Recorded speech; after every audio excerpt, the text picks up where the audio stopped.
Hello Ganalula, comme on dit à Okinawa et sur cette chaîne où il est toujours question d'arts martiaux okinawanais, de culture japonaise, de langue japonaise. Aujourd'hui, on va un peu se pencher sur la terminologie dans le karaté et aussi sur son histoire, puisqu'on va revenir sur la venue à Okinawa de Kano et la terminologie, ou plutôt les terminologies liées au karaté que sont Tomarite, Shurite et Narate. Avant ça, n'oubliez pas, mettez le pouce en l'air si la vidéo vous a plu, c'est important pour son référencement. C'est aussi important si vous partagez cette vidéo et c'est également important si vous vous abonnez. Il y a beaucoup de gens qui regardent mes vidéos et qui ne sont pas abonnés. Alors c'est un peu dommage. N'hésitez pas, abonnez-vous, là il y a l'espèce de cloche là sous cet écran. Et puis comme ça, vous serez au courant de tout ce que je publie à l'avenir. Allez, c'est parti. Shurite, Narate et Tomarite, d'où est-ce que ça vient? Alors si vous vous souvenez, il y a plusieurs mois, j'avais fait une vidéo où je disais que dire que Narate, Tomarite et Shurite, c'est-à-dire Tumaidi, Nafaadi et Suidi, c'est de l'okinawanais, que c'était des termes qui n'existaient pas par le passé à Okinawa et qui étaient récents.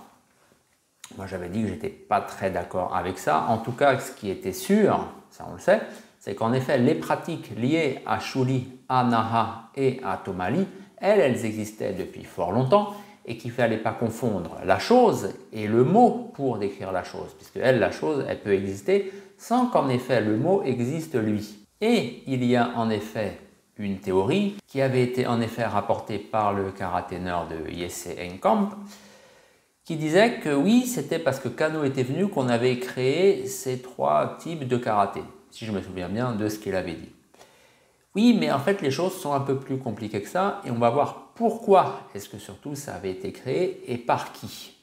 Alors comme je n'ai pas la science infuse, il est important de lire des livres pour justement avoir des connaissances, pour augmenter ses connaissances. Et il y a un bouquin qui est très important pour comprendre le karaté au XXe siècle, c'est ça. C'est le Kindai Karate-do no Rekishi o Kataru. Discussion concernant sur, comme on veut, l'histoire du karaté-do moderne. Et donc c'est en fait une suite d'échanges entre Gima Shinkin, jeune étudiant à l'époque dans les années 20, enfin il n'était pas si jeune que ça, mais en tout cas c'était un jeune okinawanais, qui apprenait le karaté avec Funakoshi, et Fujiwara Ryozo, qui est un historien reconnu des arts martiaux au Japon et aussi du karaté en particulier. Dans ce gros bouquin, ils abordent vraiment différentes thématiques et à un moment, ils en viennent à parler donc de Tomarite, Shurite et Narate. Et Fujiwara nous explique que Okinawa, dans les années 20, puisqu'il est question des années 20, Okinawa dans les années 20, vu que c'était dans le Japon, suivait un régime qui était assez différent de celui de maintenant, puisque le Japon à l'époque était lui-même différent au niveau de l'État. C'est pareil en France. Je vous rappelle la France de 1915, c'est pas du tout la même France qu'en 1980 et qu'en 2024. Il y a eu des réformes, il y a des lois qui sont forcément différentes. Et bien au Japon, c'est pareil. C'était beaucoup moins décentralisé à l'époque. Ce qui fait que bien que c'était le département d'Okinawa, il était vraiment rattaché directement au gouvernement japonais. Il y avait beaucoup moins de liberté, il y avait beaucoup moins de décentralisation. Ce qui fait que la police, à l'époque, maintenant la police, c'est la police d'Okinawa. Mais à l'époque, la police était rattachée vraiment au ministère de l'Intérieur, donc de Tokyo, de l'État japonais. C'était central, c'était centralisé. Et bien sûr, vous le savez peut-être, lié à la police, il y avait la Dainippon Butokukai.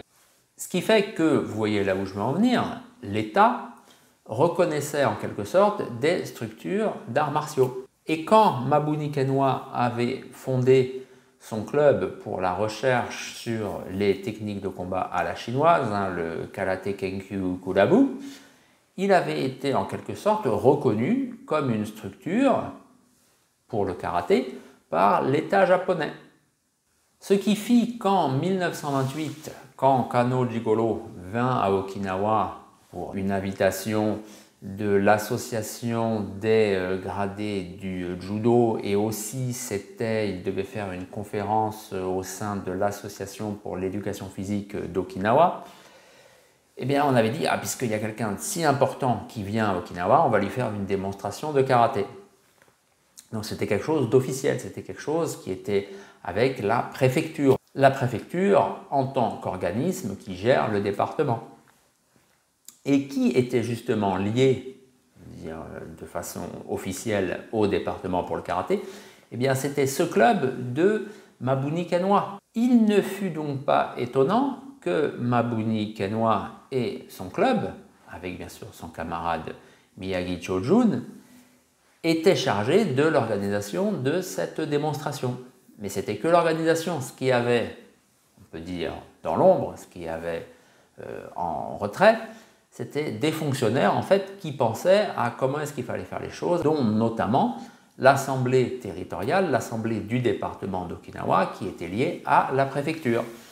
Et le président de cette assemblée avait dit, selon Fujiwara, c'est écrit, c'est dans le bouquin, c'est page 140, c'est là.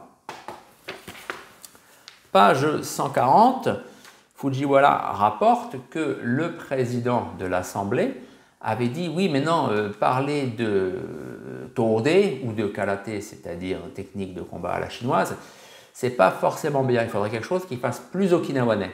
Et là quelqu'un a dit ah, bah, on va parler de tomarite, donc technique de tomari, de nahate, technique de naha, et de shurite, technique de shuri.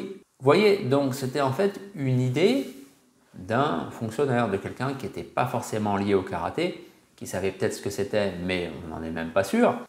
Après, une nouvelle fois, est-ce que ça veut dire que ces trois terminologies, ces trois noms n'existaient pas, n'avaient jamais été employés? On n'en sait rien. Ce qui est sûr, oui, c'est qu'ils n'étaient pas très communs, qu'ils n'étaient pas employés quotidiennement, puisque quotidiennement, je vous dis, on parlait de karaté écrit Tode, donc la main, littéralement, la main des tangs, c'est-à-dire donc des techniques martiales à la chinoise, des techniques de combat à la chinoise, c'était ça. C'était vraiment l'époque où on était un peu embêté, Okinawa était un peu embêté, il y avait comme ça ce terme qui faisait un peu trop référence à la Chine, mais il y avait quand même des experts qui eux étaient très attachés aux racines chinoises, aux liens avec la Chine de leur art martial, mais d'Okinawa et jadis des Ryukyu. Donc il y en avait beaucoup qui pensaient non, ce n'était pas quelque chose qu'il fallait gommer, effacer comme ça.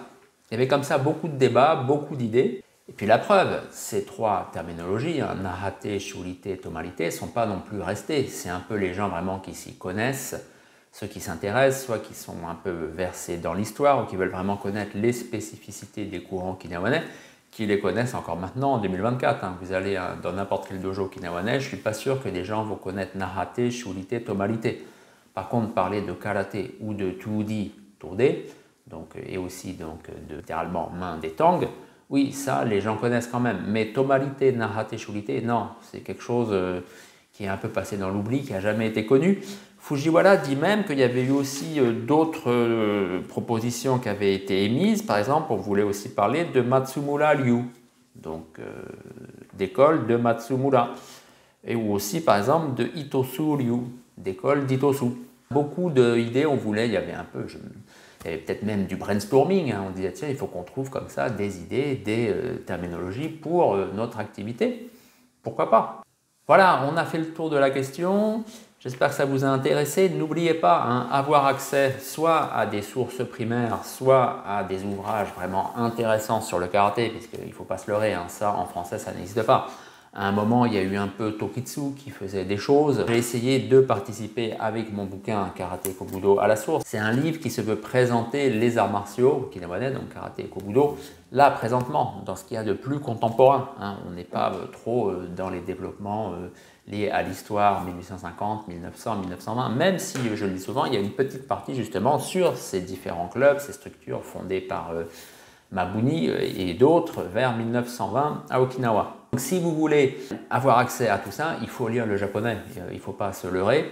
Ça tombe bien, j'enseigne cette langue, n'hésitez pas, contactez-moi si vous voulez avoir plus de renseignements. Et puis je vous dis à bientôt pour une nouvelle vidéo sur Chiryu Akunichi Juku.